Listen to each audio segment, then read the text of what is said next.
আমি গণ অধিকার পরিষদের একজন পক্ষের লোক, আবার সমালোচকও। মাঝে মাঝে আপনাদের কিছু সমালোচনাও দেখবেন, তবে গণ অধিকার পরিষদকে ধ্বংসের লোক নয়। গণ অধিকার পরিষদকে চাই বাংলাদেশের টিকিয়ে রাখার জন্য, এজন্য যে গণ অধিকার পরিষদ বাংলাদেশের একজন নেতা ছাড়া যেমন একটা দল চলতে পারে না, এই অধিকার পরিষদটা প্রতিষ্ঠা হয়েছে রক্তের উপরে ভিত্তি করে। এবং আইয়ামে জাহিলিয়াতের যে একটা চিত্র ছিল, সেটা ছিল গত 16 বছর শেখ হাসিনার কারণে। ওই শেখ হাসিনার রক্তচক্ষু উপেক্ষা করে আপনারা আন্দোলন করেছেন, সংগ্রাম করেছেন। অতএব আপনাদের মতো লোক সংসদে যাওয়া দরকার, আপনাদের মতো লোক দেশ পরিচালনা করা দরকার এবং নেতৃত্ব দেওয়া দরকার। সমস্যাটা কোথায় জানেন? বর্জুয়া রাজনীতিতে যারা ভালো নেতা হতে চায়, নেতৃত্বের গুণ থাকে, তাদেরকে সাইড করা হয়।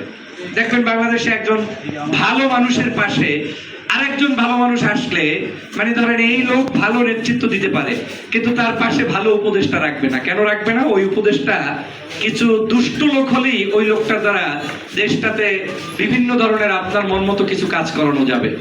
কিন্তু নূর ভাইরা সংসদে গেলে হবে যেটা, সেটা হচ্ছে অন্য সংসদে প্রবেশ করলেই ওই যে কারো দল চাটবে না, ব্যক্তি পূজারি হবে না। দেশের জন্য লড়াই করতে গিয়ে শেখ হাসিনার কাছে যেরকম খারাপ হয়েছে, ভবিষ্যতেও খারাপ অন্যের কাছেও হবে, এই ভয়তে অনেকে স্থান দিতে চাবে না। সেই জায়গায় প্রবাসী অধিকার পরিষদের আপনারা যারা আছেন, আপনারা এই কাজগুলো এখন থেকেই সতর্কতার সাথে, দেশপ্রেমিক মানুষদের সাথে আপনাদের একটা মিল আছে, মিল রাখবেন। মনে রাখবেন, গণ অধিকার পরিষদের কোনো সাইনবোর্ডওয়ালা বন্ধুর দরকার নাই।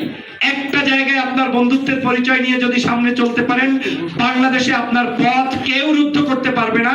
সেটা হচ্ছে মানদণ্ডে সৎ, দেশপ্রেমিক, ধর্মপ্রেমিক, দেশের মানুষের জন্য যারা কথা বলে, কোনোদিন কারো কাছে নিজের মাথাকে নত করবে না, তারাই গণ অধিকারের বন্ধু থাকবে।